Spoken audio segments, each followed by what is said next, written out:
त्या दैवात काय लिहिलं असेल कोण जाणे. आणि तेच म्हटलं ज्या क्षणाची इच्छा सुद्धा माझ्या अंतरात मनात नव्हती तीच गोष्ट घडली. आणि ती गोष्ट कोणती असेल? माझ्या चारित्र्याबद्दल, माझ्या सौभाग्याबद्दल पार्थराजाला संशय आला. आणि उलटा म्हणून माझा त्याग केला, माझा प्रणयचा त्याग केला, निघून गेले. राहत रस्ते वेळ त्यांच्या आणि माझ्या प्रेमाचं प्रतिकूळ एका बाळाची मी माता होणार होती. याचा भाग सुद्धा माझ्या त्याने आपल्या लेकरातून म्हणता मनात नाही ठरलं. शेवटी नाईलाज असतो त्या क्षणी बळ केला. मी माझ्या बाळाला जन्म दिलाय. माझ्या सत्य चारित्र्याची, स्वच्छ चारित्र्याची प्रचिती येण्यासाठी त्याला लहानाचा मोठा करेन, वाढवेन, काट्या कुट्या म्हणून चालवेन, सर्व शस्त्र अस्त्र विद्येत पारंगत करेन. त्यावेळी मी पण केलं. आणि माझा बाळ चंद्राच्या कलेप्रमाणे मोठा झालाय. सर्व शस्त्र अस्त्र विद्येत निपुणही झालाय. पण दुसऱ्यांदा पाहिलं असेल ना, मी एकांतात जरी विचार जरी करत असले असेल ना तरी विचार करते की कोणत्या गोष्टीचा असं माहिती का किती झालं आणि कसंही झालं माझं सौभाग्य आहे. आणि यासाठी माझ्या अंतर्मनात उत्कंठा राहिली आहे. आतुरता वाटते की फक्त केवळ एक कित्येक वर्षांचा कालावधी लोटला. आणि कित्येक वर्षांचा कालावधी लोटून सुद्धा सौभाग्य धनाचं दर्शनही झालं नाही. केव्हा त्यांची भेट होईल, केव्हा त्यांची भेट होईल हे एकच विचार माझ्या अंतर्मनात निश्चितच माझ्या मनातील इच्छा परिपूर्ण होईल. माझ्या जीवनाचा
पावलं पडली ना, देवी चित्रांगदा यांच्या महालापर्यंत पडली. पण सापरा जो महाल आहे ना, देवी चित्रांगदा यांचा आहे. मग आपण त्याची जाणीव अगोदर त्यांना करून देणं हे तुझीच होय. असंच करावं, हात देऊन पाहावी. अहो देवी चित्रांगदा,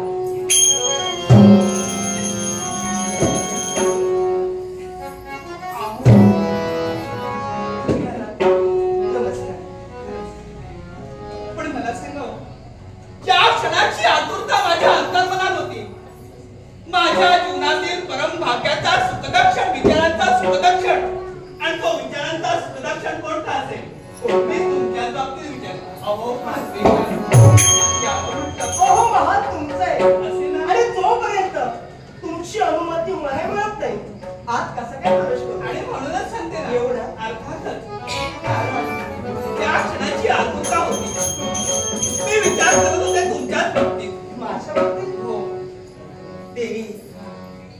अहो असे एकत्र आपण झालो ना, मागील गोष्टीची आठवण आम्हाला होती. आपल्या जीवनात बरेच वाईट बरे प्रसंग घडले, पण त्या प्रसंगाला सामोरं जाण्याचं कर्तव्य आजपर्यंत आपण केलं. हे सत्य मला सांगा, ते सर्व काही घडलं अद्यापर्यंत घडत गेलं ना, ते गैरसमजातून गेलं.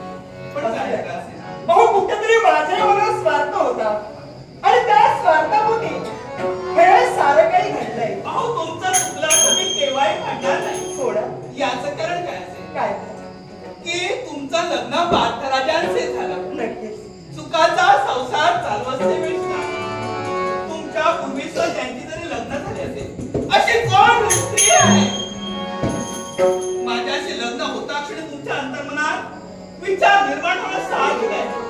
अशी कोण स्त्री आहे की आपला सुख सहजासहजी दुसऱ्यासमोर वाटून घेणार. अहो आठवतोय तो प्रसंग, माझं झालेलं लग्न आणि तदनंतर तुमचं झालेलं लग्न. पण माझ्या लग्नात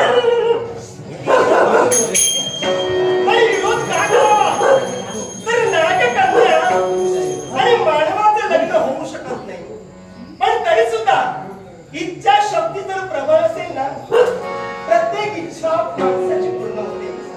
सतत माझी इच्छा पूर्ण झाली. पाच यांच्याशी माझं लग्न झालं आणि तुमचंही लग्न झालं. आज सुखाचा संसार आपला चालू आहे. पण मी विचार कोणता करते माहिती का, एकाच गोष्टीचा हो म्हणजे माझ्या बाळाचं आपल्या बाळाचं जाणं तुझ्यापर्यंत झालं का.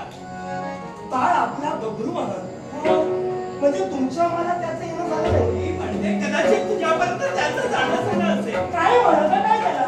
अहो देवी मला वाटतं कदाचित तुमच्या मनात बाळ असेल आणि म्हणून त्याच्या शोधात या तुमच्या मनात माझी पावलं पडली. पण बाळ आला नाही. माझ्या बाळात विचार करतो ते बाळ गेलाय कुठं. बाळ गेला असेल.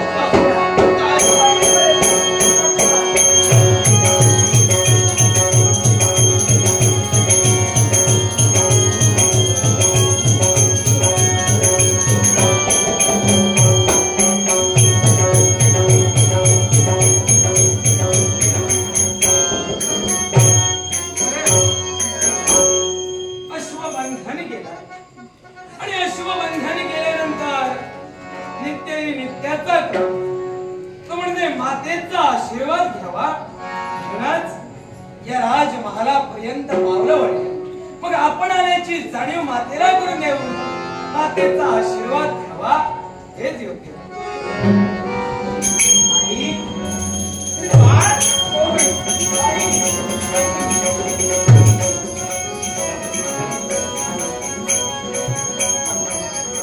मला इच्छित मनकामना सफलास असा आशीर्वाद आहे. आपली कामना देवी निश्चितच तुझ्या जीवनाचा सोनं केल्या व्यतिरिक्त तुझ्या जीवनाचा फलक केल्या व्यतिरिक्त राहणार नाही. फक्त तुझ्या येण्याच्या वाटेत आपला बाळ बबरूवर तेव्हा आमच्यापर्यंत येतोय. आमच्या जन्माशी केव्हा मिळतोय असं सारखं आम्हाला चालवतं. आणि म्हणून आई अगं माझ्या कर्तव्याची पूर्तता केली आणि माझ्या कर्तव्याची पूर्तता झाल्यानंतर माझी पावलं वळली ती तुम्हा दोघांपर्यंत तुमच्या दोघांचाही आशीर्वाद घ्यावा हे एका थोर जिंकले सण आज माझी पावलं वळली याला म्हणतात संस्कार. अहो जन्म तरी तुम्ही दिला त्याच्यावरती चांगले संस्कार मी सुद्धा केले. अहो जन्माची माता तुम्ही आहात पण कर्माची माता पण आम्हासाठी भाग्यवान झाली. कारण मातृत्व हा स्त्रीला मिळालेला एक मोक्ष असतो. ते मोक्षाचं स्थान असतं आणि ते मोक्षाचं स्थान गुणामुळे बाळ प्राप्त करायचे. बाळ साक्षात तुझ्यामुळे प्राप्त करायचे. अगं तुम्ही दोघांनी लहानपणापासून तुला माझ्यावर संस्कार केले. तुला घडविलं, होय. वाढविलं, लहानाची मोठी करण्याचं म्हणून मला पाहिजे. आई सारखं दैवत या विश्वाच्या ठाई दुसरं कोणी नसतं आणि ते तुम्ही सत्यत्वाचं बोधामृत पाजून आज या विश्वाच्या पटांगणावर बब्रुवाहन म्हणून नाव येतंय. पण बाळ त्या संपूर्ण सर्वांच्या या क्षणी आम्ही निरीक्षण करत आहे आणि निरीक्षण करून जर पाहिलं असेल हे हास्य उदाहरण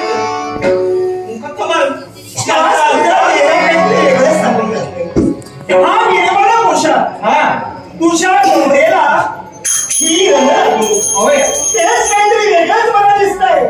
असं काय झालंय आई आज माझ्या चेहऱ्यावर जणू तुम्हाला दोघांनाही विरश्री वाचू लागली आणि विरश्रीनं आज माझा देह नटविलेला तुम्हाला दिसतोय. असं काय आई याच्या मुळाचे कारण आहे कारण आणि कारण ते काय असेल असं काय घडलं यापेक्षाही महत्वाचं कारण म्हणजे काय असेल तर आई अगं राजकारणात असताना या जनतेची कुशलता पाहावी नव्हे तर सीमा तटबंदीवर हा बब्रुवाहन सीमेपर्यंत केला असताना राष्ट्रीय होय अगं तिथे एक नाविन्य मिळालं. नाविन्य आणि त्या नाविन्यामध्ये काय असेल अगं असा एक अश्व मिळाला. जो अश्व आमच्या अश्व खाण्यात सुद्धा नाहीये. जो अश्व आमच्या वाशी नाहीये. अगं एवढंच कशाला अगं आई तो अश्व तू सुद्धा कधी पाहिला नसेल. असा अश्व होय असा अश्व आपल्या अश्वशाळेत नाही. अश्व तुझ्या नजरेसमोर आलाय. होय आणि तो अश्व पाहून तो अश्व आपल्याकडे असावा अशी इच्छा माझ्यामध्ये निर्माण झाली. अगं आई अगं त्याचं जे शरीर होतं ना ते पूर्ण शुभ्र वर्णाचं. होय पूर्ण शुभ्र वर्णाचं असलेलं शरीर त्याचे कर्ण नील वर्णाचे नव्हे तर त्याची पोच्छ सुद्धा नील वर्णाची आणि सजविलेला असा अश्व माझ्यापाशी असा म्हणून तो अश्व मी अडविलाय आणि अश्व बंदिवान केलाय आणि त्याही पुढे नाविन्याही काय असेल आज माझ्या चेहऱ्यावर तुला विजयश्री भासते. आज माझ्या चेहऱ्यावर जे छात्र ते जागृत झाले ना ऐकण्यासाठी गड उत्सुक झाले आणि ते कोणत्या कारणासाठी असते ना तर हे आई अगर ते वीर या विश्वाच्या ठाई गणले गेले अगं ज्या वीरांनी 18 दिवसाच्या महाभारत युद्धात स्वतःच्या पराक्रमावर विजयाची विजयश्री प्राप्त केली अशा पांडव वीरांनी श्री याग मांडला आणि त्या यागाचा तो शुभ्र वर्णाचा नील कर्णाचा असा श्यामकर्ण वारू या बब्रुवाहनाने केला आणि तो कोणत्या कर्णाचा असेल आई जो कोण वीर बलाढ्य असेल ज्या वीरांच्या अंगी शक्ती सामर्थ्य असेल त्या वीरानं तो अश्व बंदिवान करावा म्हणून माझ्या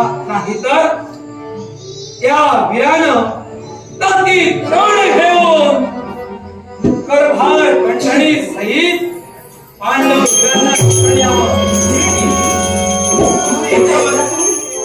त्याच्या डोक्यातून शब्द ऐकला तुम्ही पण एका बाजूला अश्व वर्णन केलाय अर्थातच अश्व पांडवांचा आहे आणि एका बाजूला विचार जर केला असेल ना तरी आपल्या जीवनातील आनंदाची गोष्ट म्हणायला हवी.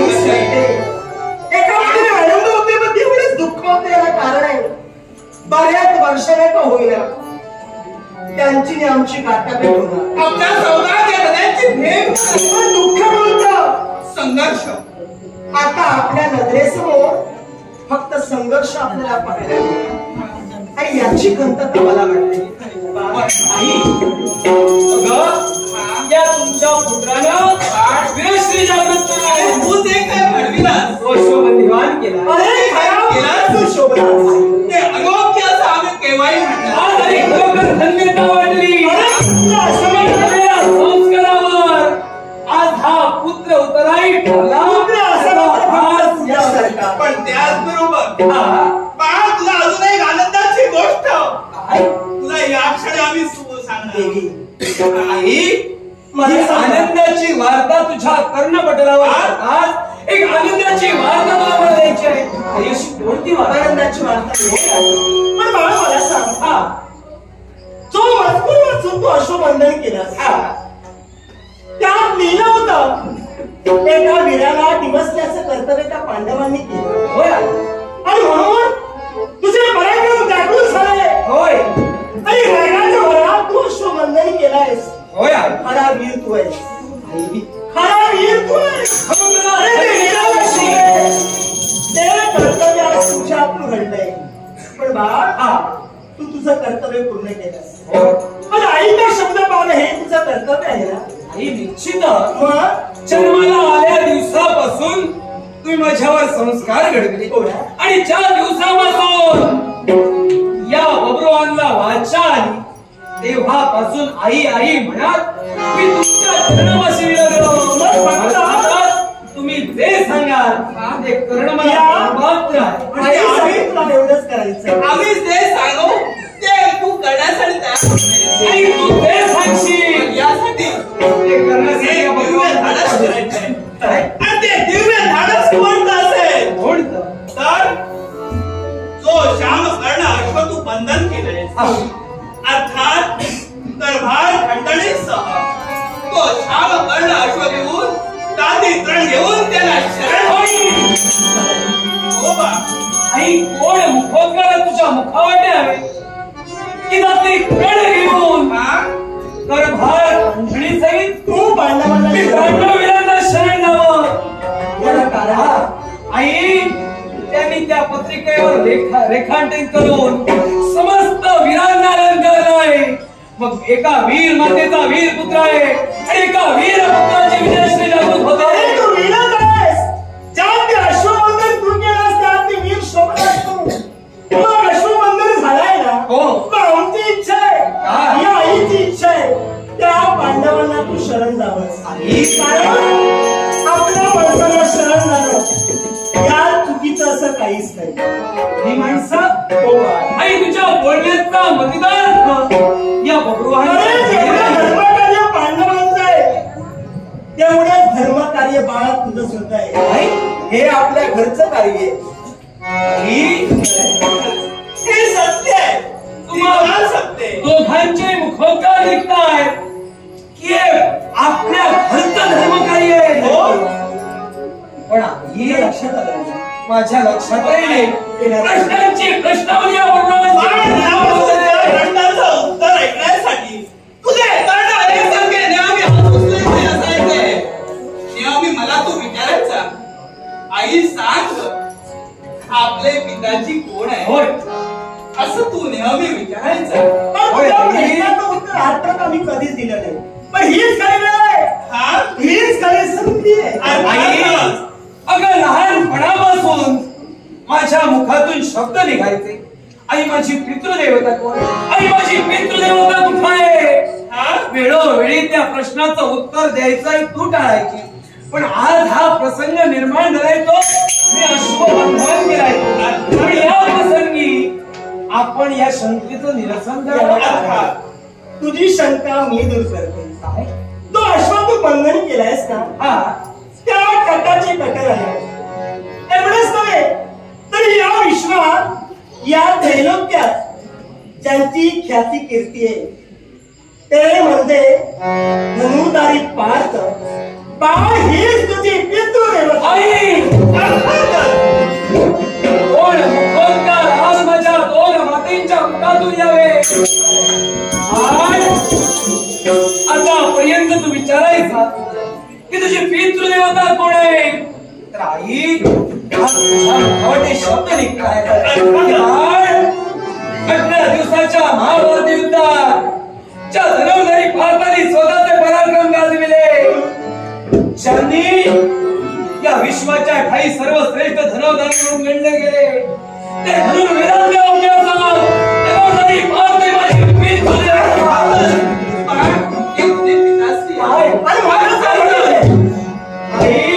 म्हणूनच मी म्हणाले आपल्याला सहकार्य करणे आपलं कर्तव्य आहे. आज तुम्हाला कथन केलंय की माझी पितृदेवता हे धनुर्धारी पार्थराज आहे आणि खरोखर माझा आनंद करणारा गुरुदेवता आहे. एवढंच नव्हे तर आई या वीराला अधिक बल प्राप्त होत. या घटनांची परिपूर्तता झाल्याच्या नंतर त्यांना स्वतः इथपर्यंत घेऊन यायचं.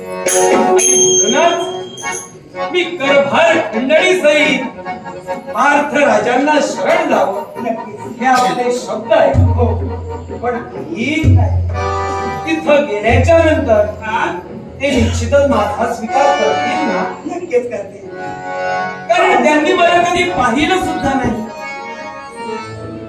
मग ओळख सांगितल्यावर ते माझं स्वीकार करण्यासाठी तत्पर होतील ना. आणि नक्कीच तुझा स्वीकार ते करतील. पण शरण त्यांना जास्त हो. हा, पण येताना आणखी एक काम कर. काय?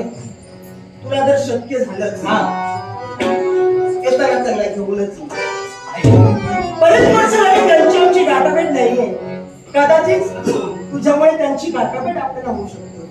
आई हा व्यवसाय तुमची इच्छा आहे की धनुर्धारी पार्थ आपल्या भेटीसाठी यावे.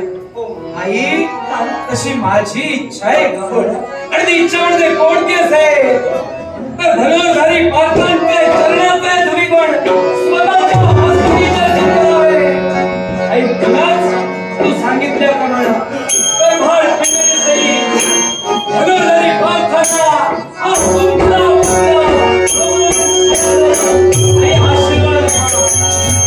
करभार खंडणी घेऊन पांडव शिबिरापर्यंत जाईल.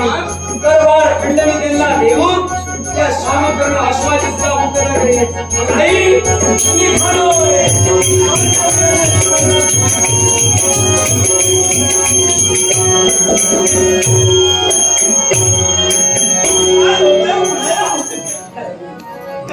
अहो पुत्र असा फक्त याच्यासाठी आणि त्या शब्दासाठी गेलाय. हा शरण काही विश्वास आहे. शब्द आहे. निश्चितच यांना इथपर्यंत निश्चितच आणि घेऊन येताना येणार. त्यांना घेऊन येणार. अर्थात त्या क्षणाची विलास विलास कृष्णा तुळसकर याने कलेचा गौरव केलाय आणि लाखोत 100 रुपयाचं पारितोषिक दिलंय. विलास कृष्णा तुळसकर यांचे आभार मानून या पारितोषिकाचा आनंदाने स्वीकार. त्याप्रमाणे रिचर्ड डिसूजा याने कलेचा गौरव केलाय आणि या लाखोला 200 रुपयाचं पारितोषिक दिलंय. रिचर्ड डिसूजा यांचे आभार मानून याही पारितोषिकाचा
What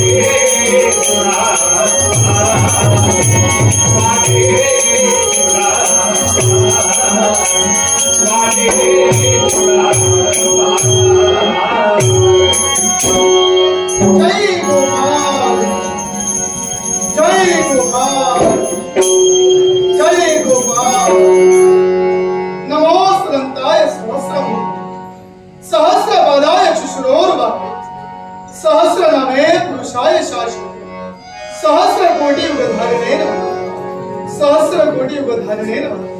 ज्याचे सहस्रावधी अस्तपाय, ज्याचे सहस्रावधी मुखकमल आहे, ज्याचं अस्तित्व अगदी अनादी काळापासून अनंत काळापर्यंत आहे, अशा माझ्या वैकुंठीच्या नारायण साक्षात 8व्या अवतार गोपाल कृष्ण अवतारातून भेटला.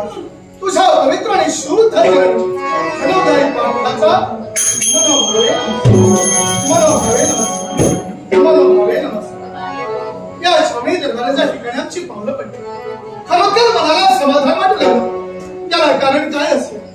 गतकाळात घडलेला प्रसंग आणि त्याच गतकाळाच्या प्रसंगातून सावरणाचं कर्तव्य आम्ही केलं आणि तोच प्रसंग क्षणभर बाजूला ठेवून त्या विश्वाच्या घरी त्या देव गोपाळ कृष्णाच्या अनुज्ञेनं निश्चितच आम्ही अश्वमेध यज्ञ परिपूर्ण करीत आहोत. आणि तोच अश्वमेध यज्ञ परिपूर्ण करत असताना अश्व संरक्षणाची जबाबदारी साक्षात धनुर्धरी पार्थानं आपल्या माथी घेतली. अश्वमेध आम्ही काय केलं आणि याच्या मुळाशी कारण काय असेल तर घडलेला गतकाळ आणि तोच गतकाळ कोणता असेल? हस्तिनापुराच्या ठिकाणी वास्तव्य करत असताना त्या हस्तिनापुराच्या ठिकाणी शाळी आमचा अधिकार मागण्यासाठी आम्ही गेलो. त्याच वेळी कौरवेश्वराच्या मुखातून निघणारं तेच मुखोद्गार सोयीच्या आज्ञा भागात राहण्यामुळे भूमी सुद्धा तुम्हाला पांडवाला मिळणार आणि पुन्हा स्वतःच्या हक्कासाठी लढाई सुरू झाली. 12 वर्षाचा वनवास, 1 वर्षाचा अज्ञातवास, आता अज्ञातवास परिपूर्ण आम्ही केला. पण ज्यावेळी स्वतःच्या हक्कासाठी मी झटत होतो त्यावेळी 18 दिवसात महाभारत युद्ध घडलं. आणि ते महाभारत युद्ध कुणाचं असेल? धर्मयुद्ध, बंधूचं युद्ध. आणि त्या 18 दिवसीय महाभारत युद्धात घडली ती गोत्र हत्या आणि त्याच गोत्र हत्येचं पातक शांत व्हावं म्हणून अश्वमेध यज्ञ आम्ही पांडवांनी आरंभलेला आहे. अश्व संरक्षणाची जबाबदारी आम्ही आमच्या माथी घेतली. त्या गोपाळ कृष्णाच्या आज्ञेनं आतापर्यंत ज्याने अश्वमेध निर्माण केला, अश्वाची मुक्तता स्वतःच्या पराक्रमाने आम्ही केलेली आहे. मग इथून पुढे 1 संवत्सरापर्यंत अश्वाचं संरक्षण करून पुन्हा अश्वामध्ये राज्यात द्यायचं आहे. पण हे सारं सर्वस्व, हे सारं ध्येय मला कुणामुळे आलं असेल तर माझ्या गोपाळ कृष्ण आणि म्हणून हे रमारमणा माधवा चुका केशवा तुझ्या चरणी एकच प्रार्थना आहे. आम्हाला या धर्म कार्यात यश प्राप्ती मिळू दे. यश प्राप्ती, यश प्राप्ती. हे क्षमा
आश्चर्य वाटू लागलं. सर्व बाजूला घेतला आणि केवळ आमचा आशीर्वाद घेण्यासाठी तुम्ही इथं आला.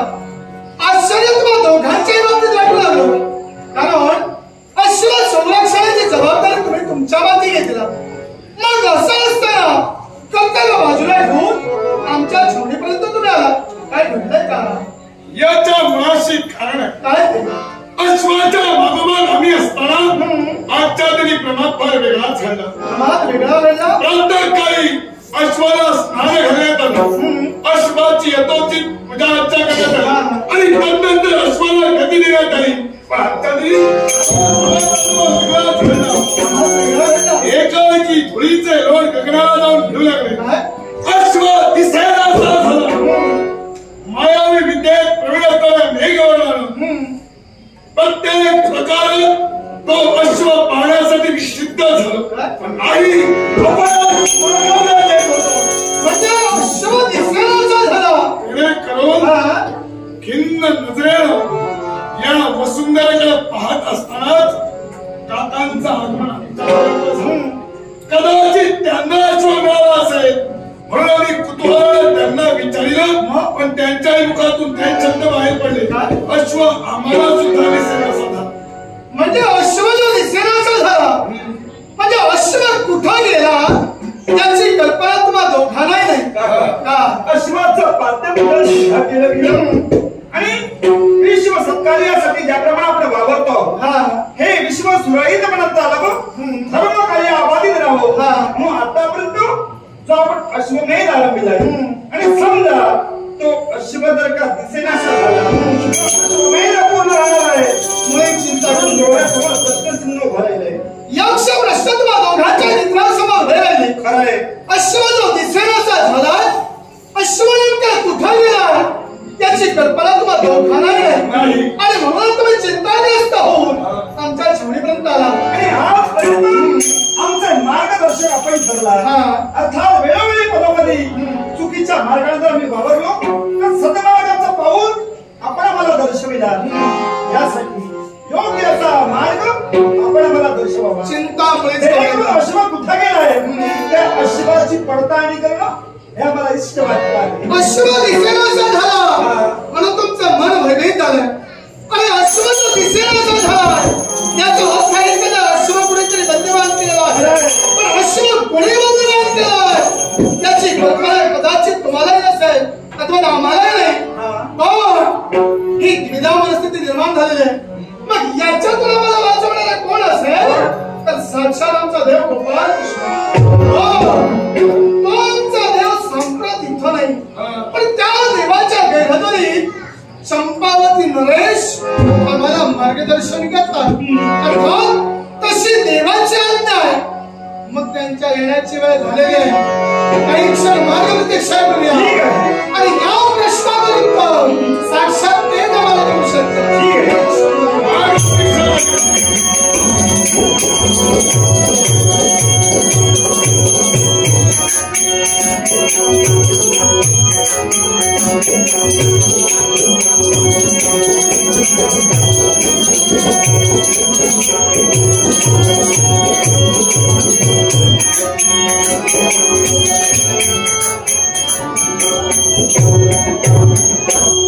काय आश्चर्य,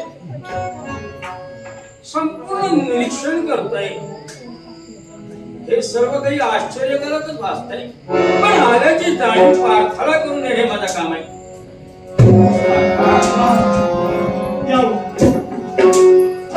पाठ आपल्या जवळी नतमस्तक. आमचा आशीर्वाद आपल्या पाठीशी सदैव. तुलाही माझा आशीर्वाद. पुरुष येतो सुद्धा अगदी आदरणीयपणे बात करतो. कारण उत्तर भेटे आमचा आशीर्वाद आपल्या पाठीशी सदैव. आपणही बसावं. पण बसता बसता मी विचार करतोय एका गोष्टीचा. यावेळी हर्षभरित मुद्रण आणि विरसीच्या योगानं वावरणे बांधील हा यांच्या बाबतीत विचार करतात. यांच्यावरच विचार करतात. हे सारे थंडच असतात. म्हणजे हे कर्तव्य बाजूला ठेवून हा. या छावणी दरबारात आले म्हणून तुमच्या मनात प्रश्न जबाबदारी सरकार मूर्खपणाने जबाबदारी पेलणारे सत्याच्यासारखा दुसरा कोणी शाळा नाही. यांच्यावरती जबाबदारी सरकार. मग असं असताना यावेळी ती जबाबदारी न पार पडता हे हात धरून इथं काय करायचं? ते जबाबदारी पूर्णत्वाने होते पण त्या कर्तव्यापासून या दोघांनाही वंचित करण्यात आलं. वंचित आणि म्हणूनच ते इथपर्यंत आलेले. याला कारण आहे तरच हे असं दिसतंय.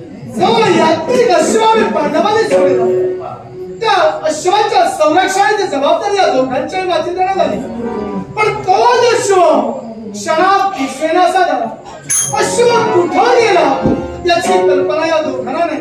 आणि म्हणून तीच शंका घेऊन त्यांचं आता म्हणतो प्रत्येक वेळी हेच घडलंय. त्यावेळी अश्व दिसेनाचा झालाय त्यावेळी तुझ्यापर्यंत येणं याच्यापूर्वी देवाला सर्व काही कुठं आहे अश्व हे सांगण्यासाठी तयार झाले. आणि असंच त्याला यावेळी माझी वर्ग प्रतीक्षा करते. देवाच्या गैरहजेरी देवाला तुमच्या मागे जबाबदारी दिले. पांडवाला वेळोवेळी क्षणोक्षणी तुम्ही सहकार्य करा. आणि म्हणून या क्षणी तुमचं सहकार्याला पाठवा. अश्वदेव कुठं गेलाय तो कुणाच्या राज्यात गेलाय ते तुम्ही आम्हाला कसं करावं असं आम्हाला वाटतं. आतापर्यंत ज्या परमेश्वराची मी आराधना केली त्या भगवंतानं मला सर्वस्व योग्य जागा दिली. आणि असं असताना ज्या भगवंता तुम्ही नामस्मरण करते अर्थात त्याच्या मुखातून निघणारे शब्द आहे याच्या पुढे या समस्त गोष्टीचं मार्गदर्शन औषधानं करावं हे उद्गार देवाच्या मुखातून निघाले. आणि म्हणून हा अश्व कुठं गेलाय हे मी आपल्याला सांगायला पाहिजे. आणि म्हणून तुम्ही मार्गदर्शन म्हणून तुमची मार्गदर्शा तुम्ही आज आमच्यासाठी विशेष आहात. हा आज खरोखरच मी विशेष आहे हे कळतंय मला. पण असं जरी असलं असेल तर याला संभ्रमात ठेवणं महत्वाचं आहे. त्याला संभ्रमात ठेवणार नाही. कारण संभ्रमात मी ठेवणारच नाही. कारण जबाबदारी त्यांची आहे. जबाबदारी तशीच पार पाडणं गरजेचं आहे. तेव्हा कुठे हे गोपाल कृष्णाचं क्षणभर नामस्मरण करतो आणि तद्नंतर तुम्हाला अश्व कुठे हे गोपाल हे लीलाग्री परमेश्वरा हा चंपावती नरेश राजा औषधाच्या आपल्या चरणी नतमस्तक. हा अश्व कुठे गेला याची क्षणभर जाणीव करून मला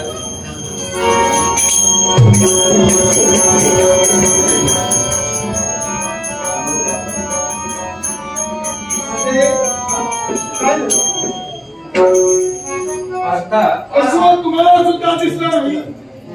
नाही आता शोधणार कुठे नाही आता शोधूच नका. अश्वमेध झाले. आता आतापर्यंत अर्ध अधिक सर्व राज्यातून जिंकले आणि राज्याचे शरणागती पत्करले. एवढंच कशाला आम्ही आमच्या जीवनाला अश्व तुमचा बंधन केलं. असं असताना सुद्धा हे सर्वच वैभव मिळाले ते भगवंताच्या कृपेनं. किंवा आता सर्व काही गुंडा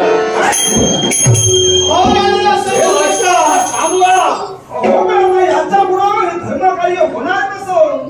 धर्मकार्याचं बाजूलाच राहू. अश्वमेध आम्ही आरंभला तो पूर्ण केल्याशिवाय आम्ही स्थिर होणार नाही. झाकली मुठ सवाल उघडणी तर काहीच नाही. म्हणजे कारण आतापर्यंत जे काही म्हणजे तुझ्या बाबतीत बोलत नाही तर या बाकीच्या बाबतीत बोलतोय. आता बोलण्याचा हेतूच फार वेगळा आहे. तेव्हा आतापर्यंत तुम्ही जे काही पराक्रम केला अश्वाच्या मुक्ततेसाठी वेळोवेळी पदोपती गेलात. आणि असं असताना काही वेळा तुम्हाला काढता पाय घ्यावा लागला जरी असला असेल तरी विजय प्राप्त झाला. आता तुम्ही हे सर्व काही बंद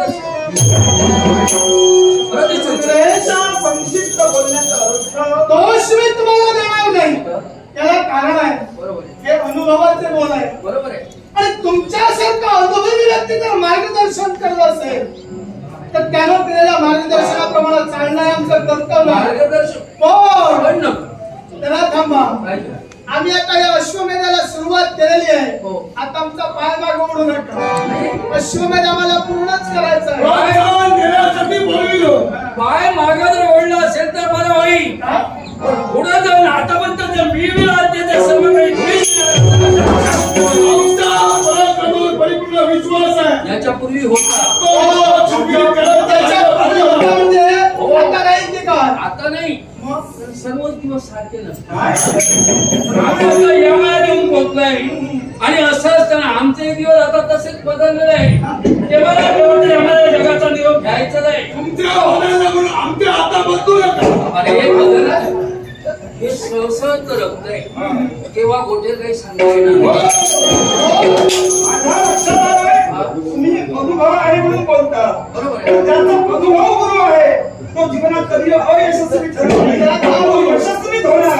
आणि आमची मनोदेवता आम्हाला साक्ष देते. आमचे गुरु आपण आहात. आम्ही कुठे चुकीच्या दिशेने जाणारच नाही. गुरु म्हणून माझ्याकडे पोट टाकण्यासाठी जायचं म्हणजे आम्ही जे पुढे सरसावलो आहोत ते तुमच्यात अनुष्ठेय. क्षणभर तुम्ही थट्टा केली याला कारण पण असं जरी असलं असेल तरी यावेळी हा घणाघाती निर्णय घेतलाय. अश्व कुठे कुणी नेलाय, अश्वाचं बंधन कुणी केलंय याची जाणीव आम्हाला काय योद्धा असावा तर त्याचा. काय म्हणतात? अरे वयानं वयोवृद्ध झालेला नव्हे, माझ्यासारखा नाही. तरुण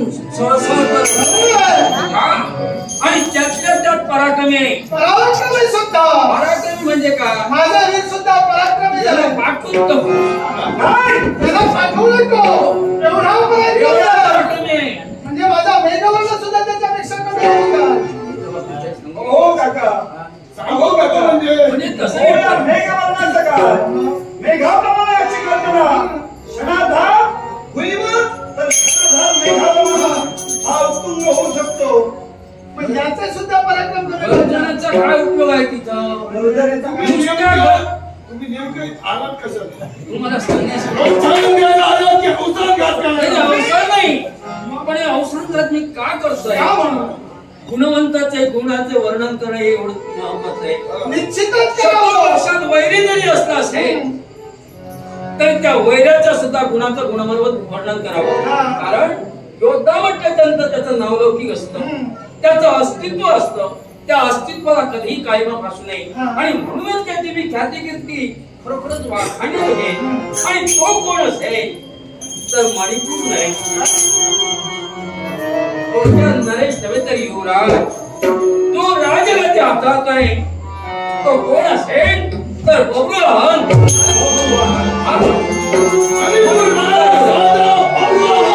यमदूतचं अश्वबंधन केलं.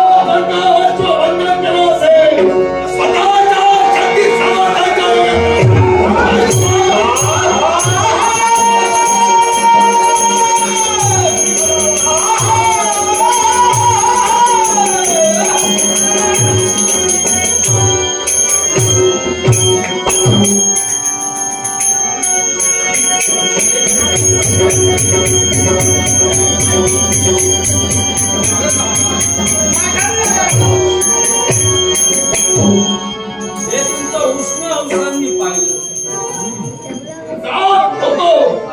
कुणीतरी येताना दिसला म्हणून थांबलो. येताना दिसला म्हणून. आईचा निरोप घेऊन माझी पावलं इथपर्यंत होती. पण या छावणी दरबाराच्या ठाई अनेक वीर दिसतात. पण धनुर्धारी पार्थ कुठे आहेत याची जाणीव या बबरूवाहनला नाही. तरी सुद्धा आपण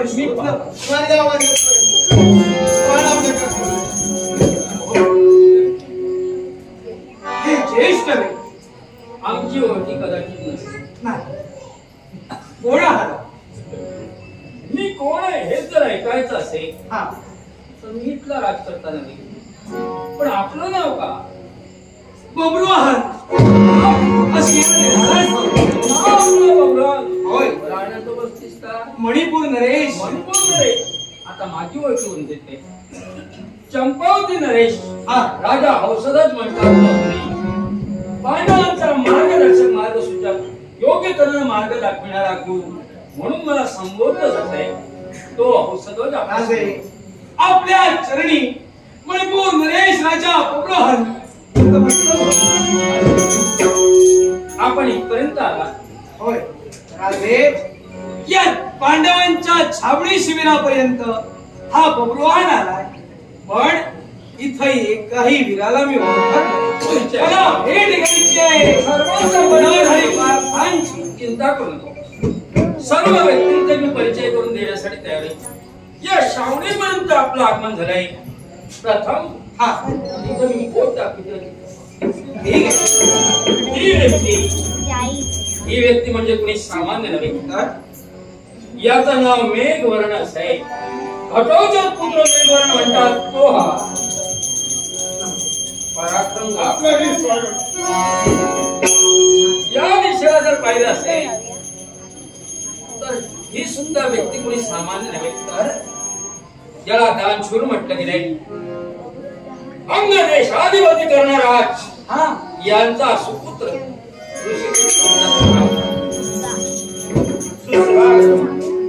आणि ज्यांना भेटण्याच्या उद्देशानं आले. इथले सर्वस्व जबाबदारी ज्याच्या मानते धनुर्धारी फार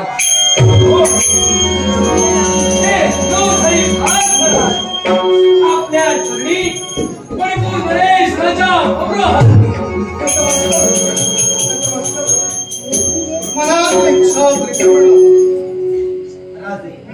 आपली ख्याती कीर्ती ऐकली आणि आपल्याला भेटण्याची इच्छा मध्ये निर्माण झाली होती, म्हणून आज बब्रुवाहन इथपर्यंत नव्हेच तर राजे, आपण जे यज्ञकर्म आरंभ केलाय, ज्या यज्ञासाठी जो शामकर्ण वारू पकडला आम्ही होता, तो वारू मुक्त करण्यासाठी नव्हे तर पत्रिकेत रेखाटल्याप्रमाणे आज आपल्याला करमार खंडणी सहित हा बब्रुवाहन शरण येण्यासाठी आला.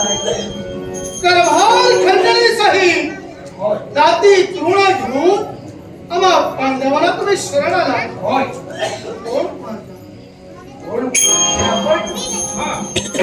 आपल्या उठावटे सहज वाघेश्वरी निघते. कोण कुणाचे आपण, तर राजे आपल्याला आठवण करून दे. आणि ती आठवण म्हणजे कोणती असेल?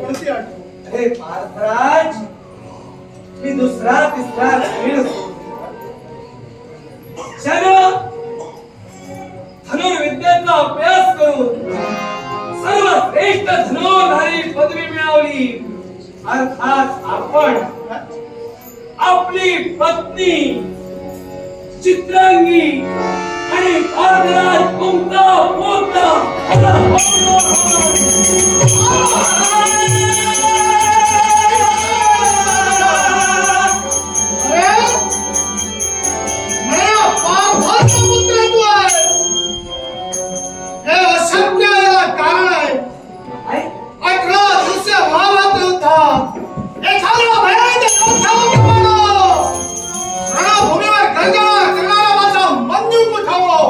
आणि तुझ्यासारखा एक नर्तकी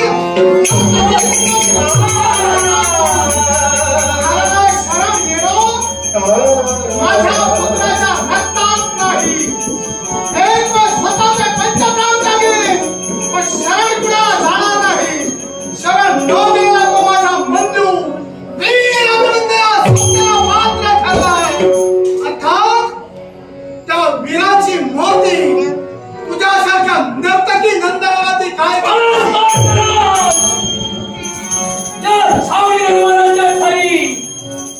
तुम्ही माझा अपमान केला. मी तुम्हाला सांगितलंय की मी तुमचा पुत्र आहे, त्याला तुम्ही नकार दर्शविला. नव्हेच तर माझ्या उदरावर रत्नापराध देखील केला. राहू शकतो तरी सुद्धा मी सहन केला. पण ज्यावेळी तुम्ही माझ्या मातेला दूषण दिली, माझ्या मातेला दंड घेतला, माझा संयमाचा पारा ढासळला, माझी सायची लढा संपली. ज्या छावणी दरबारात समस्त वीरांसमोर माझ्या मातेला दूषण दिली गेली, माझ्या मातेला नर्तकी संबोधले गेलाय. मग प्रार्थराज करभार खंडणी आपल्याला शरण होतो, पण मनाचा निर्धार बदललाय. निर्धार एकच आणि तो कोणता असेल तर पार्थराज, ज्या तुमच्या शामकर्ण मारून मी बंधन केलाय त्याची मुक्तता करणार नव्हे. नमस्कार, तुम्ही माझ्या मातेला दुसरं दिली, समस्त पांडवांना रण मैदानाच्या ठाई रणस्तंभ उभा करून तुम्हा समस्त पांडवांना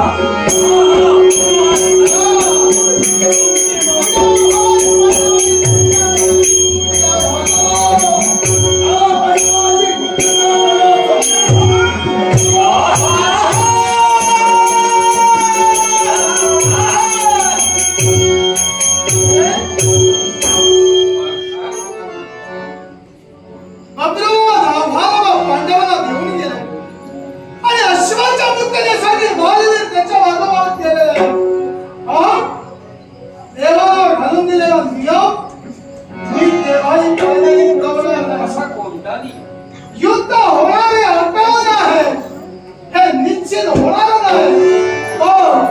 ते युद्ध होऊ नये म्हणून प्रयत्न करणं हे आपले कर्तव्य आहे.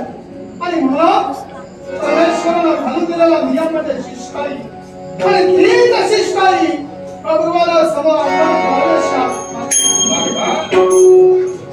आपले विचार मला पटतात आणि म्हणून यावेळी शिष्टाईसाठी मी पुढे सरसावलो. यावेळी त्यानं रागाच्या त्रिमिती आम्ही प्रतिज्ञा केली.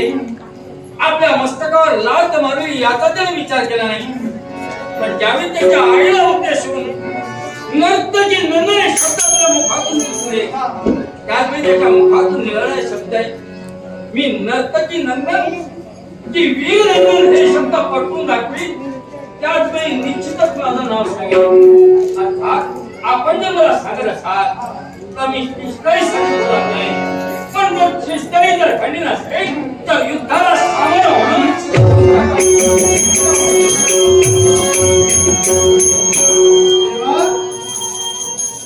हा जो काही प्रमाद या छावणी दरबारात घडला, हा प्रमाद का घडला, याला खरा जबाबदार कोण आहे हे सर्वजाण शक्तित्व आहे. पण हे या पार्थानं काय केलं आहे त्याचा उलगडा लवकरात लवकर या अखिल विश्वासमोर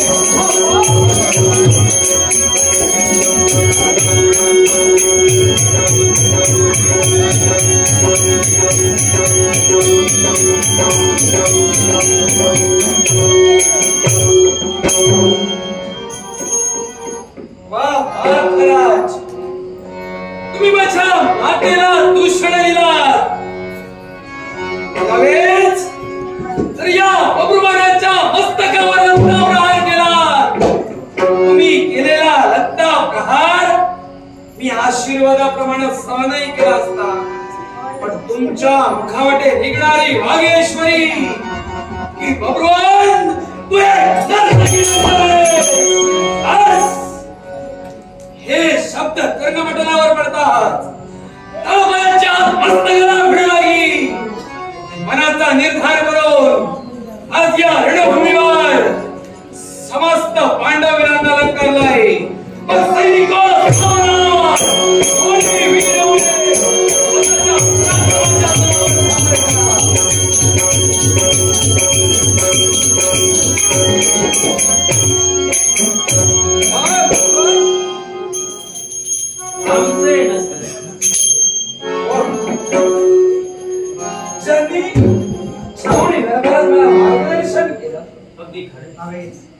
आपण मला ज्येष्ठ आहात, आपण मला माझ्या आजोबा समान आहात. राजे औषध आपल्या चरणी भगवान नतमस्तक.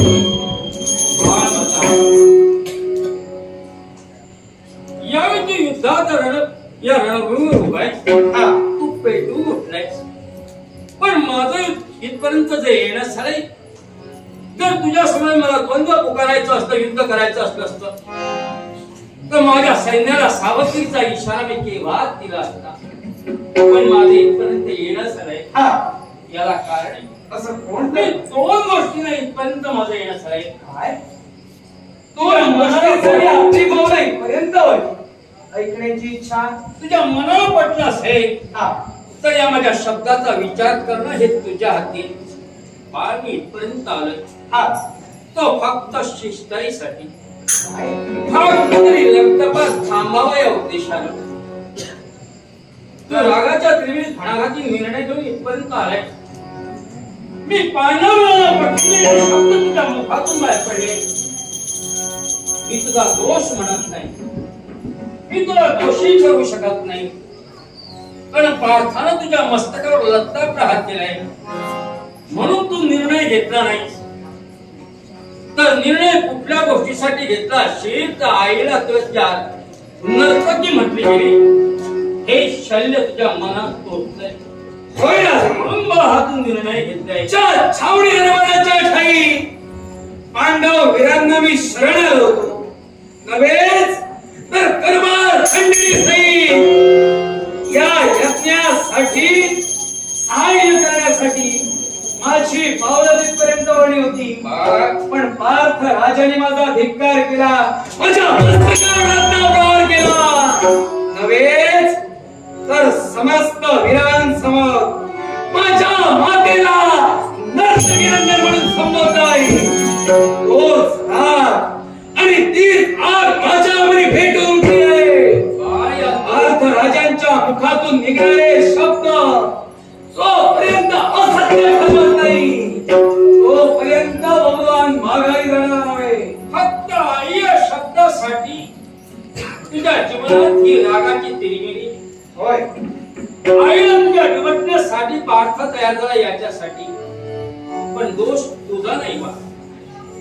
वास्तविक तू यावेळी मणिपूरचा राजकर्ता म्हणून राज्य सांभाळतोय. होय मग असं असताना ज्यावेळी तू अश्वबंधन केला त्यावेळी तुला तुझ्या आईने जाणीव करून दिली हे सत्य सत्य. पण याच्या पूर्वी तुझ्या आईने तुला जाणीव करून द्यायला होती. कारण तुझं आणि पांडवांचं नाटक आहे हे आईने सांगायला होतं. ते सांगितलं नाही. पण दुसरी गोष्ट तुला मी सांगते. अशी कोणती? यावेळी एकच कर. हा प्रश्न सहज सुटला असता, गाड जर सहज हलक्या हाताने सोडविली असेल तर ती सहज सुटते. पण आपण ओढाताणी जर सोडविण्याचा प्रयत्न केला असेल तर ती घट्ट बसली जाते.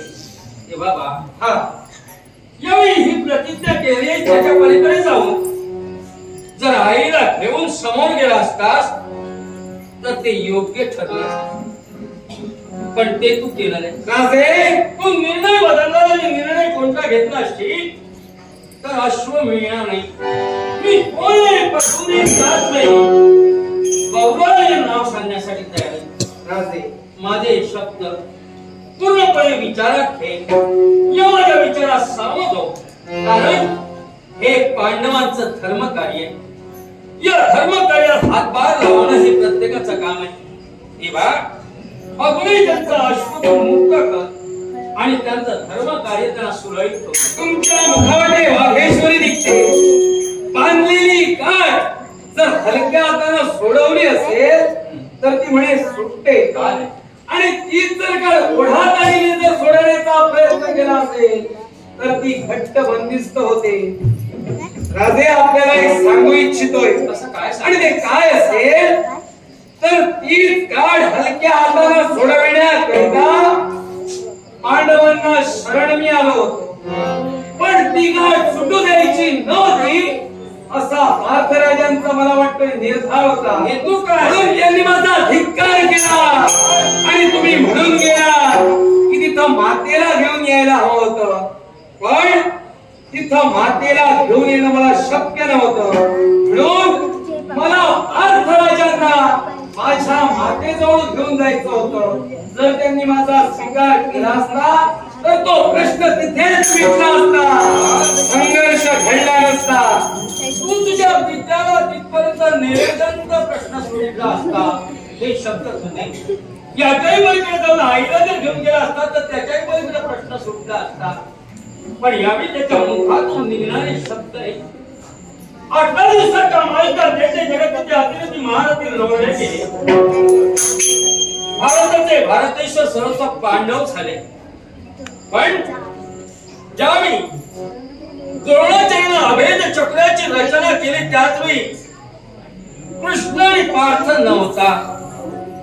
अभेद चक्राची रचना केली तर पांडव विराट एकही मी नव्हता चक्राचा भेद करणार. आणि असं असताना धर्माला प्रश्न पडला. पण त्या प्रश्नाचं उत्तर कुणी दिलं असेल? बाळ अभिमन्यूने दिलं.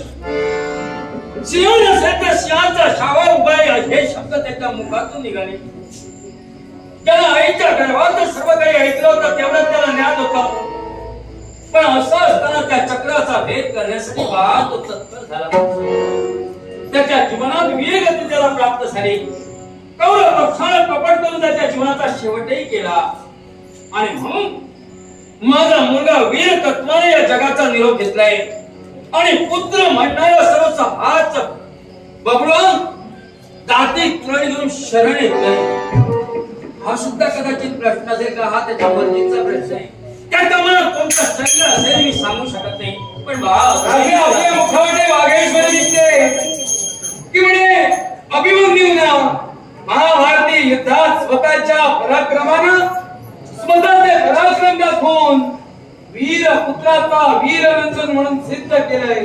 पण राजे मला एक सांगा हो, बापाने जर धर्मकार्य आचरणात आणलं असेल आणि त्या धर्मकार्यासाठी पित्राला पुत्राला जन्माला सहाय्य केलं असेल तर ते योग्य की अयोग्य? योग्य. मग योग्य आहे ना? मग तेच योग्य कृती करण्यासाठी माझी पावलं तिथपर्यंत वळली होती.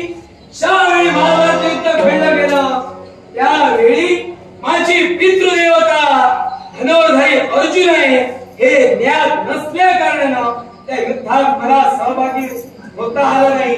नव्हे तर माझे आजोबा राजे चित्रवाहन हे सुद्धा त्या युद्धात सहभागी झाले होते. आणि ते युद्धात सहभागी झाले असल्या कारणानं मणिपूरचा राज्यकारभार सांभाळायला कोणीतरी तिथं हवा म्हणून त्यावेळी माझा राज्याभिषेक करून मणिपुराचा राजकिरीट माझ्या मस्तकी चढविण्यात आला. आणि तदनंतर मणिपूर नरेश राजा बब्रुवान म्हणून मला गणलं गेलं. माझ्या रयतेच्या रक्षणासाठी त्या महाभारती युद्धात मी सहभागी होऊ शकलो नाही. काय तुला म्हटलंय?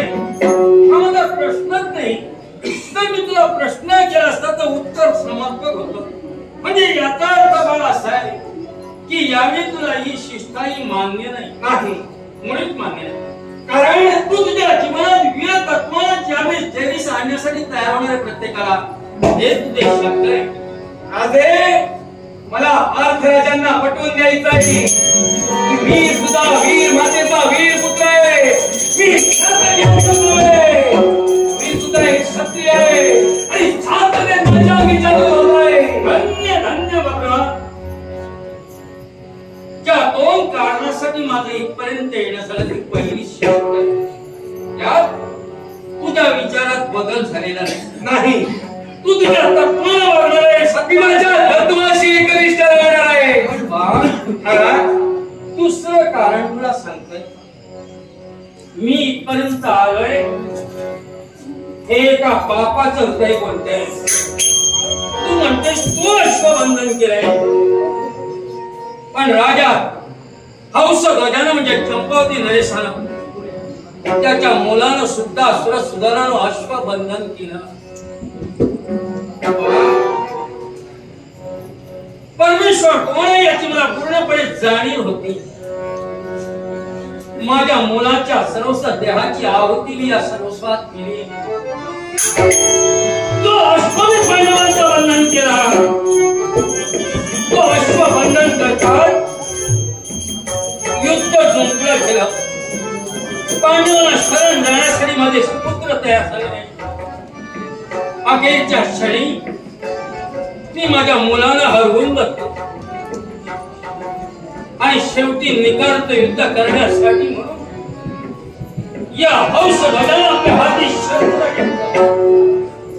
ज्यावेळी पाखरचा संघर्ष झाला त्या सर्व संघर्षात परमेश्वरानं मी एक सामान्य माणूस, माझी तेवढी योग्यता नाही, माझी तेवढी पात्रता नाही, पण असं असताना विश्वाच्या नियंत्या परमेश्वरानं माझे पाय औषधच काय करताय इथं मी समजून चुकलो. परमेश्वर माझ्या चरणाची विनंती नाही देवा, हे एवढं शस्त्र मी आतापर्यंत माझ्या मुलांची आहुती कशासाठी दिली असेल तर पण तुझ्या खऱ्या स्वरूपाचं दर्शन, तुझ्या बाळ पांडव म्हणजे कोणी सामान्य नव्हे, पण त्याच्याही पलीकडे जाऊन सोडले.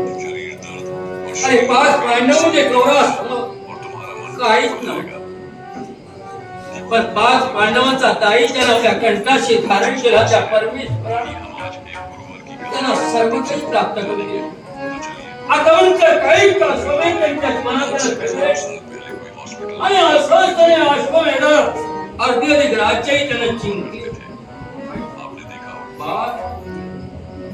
ते विश्वाचा ब्राह्मण, तो विश्वाचा नायक, ती जगतमाता माऊली गोपाळ कृष्ण त्यांच्या पाठी आणि म्हणूनच तिथं मला तो आत्मा मिळतो आणि तुझ्या जीवनाचा विचार करून हा औषध तुला सांगण्यासाठी आले. हे माझं दुसरं कारण.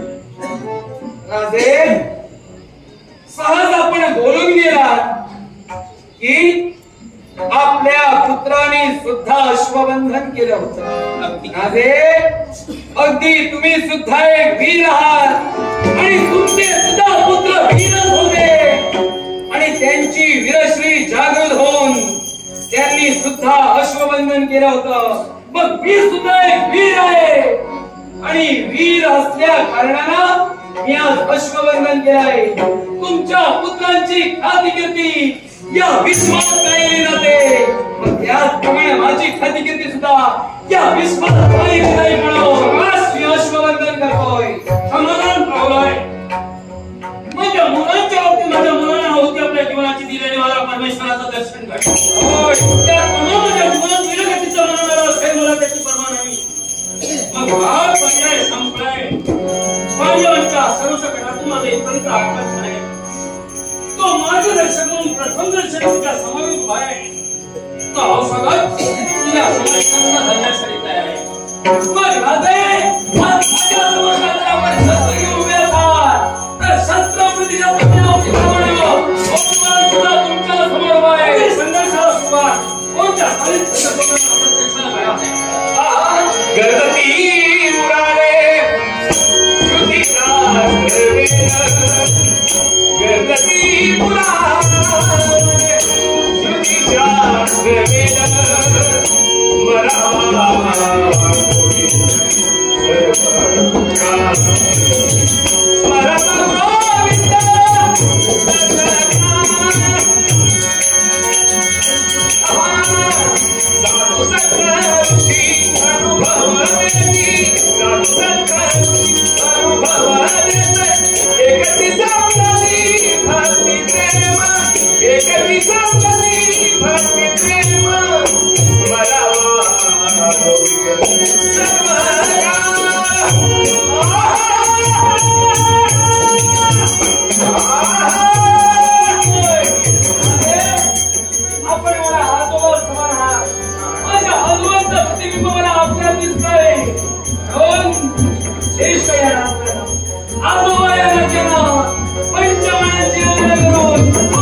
समाधान पावलंय. या तत्वाच्या संघर्षात माझी योग्यता जाणून माझ्या चरणी तो प्रांतबाणाची योजना केली. पुष्प रूपांत माझ्या चरणी सरस्वती लागले. तुझा नमस्कार माझ्या चरणी दिसणारे म्हणून यावेळी तुला आशीर्वाद देण्यासाठी माझ्या हौसला योजना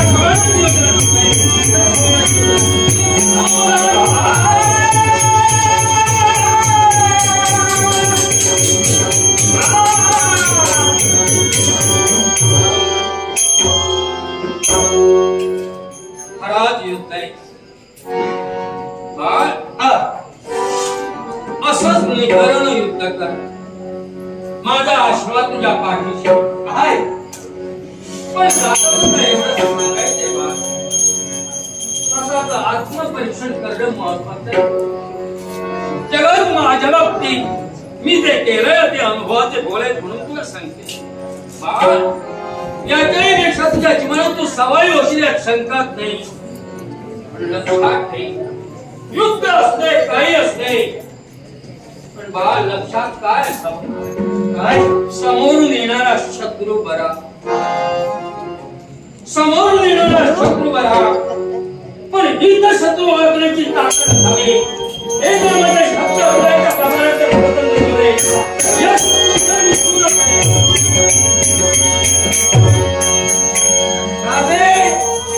आपल्या आशीर्वादानं माझं मनोबल वाढत आहे, माझा निश्चय होतोय.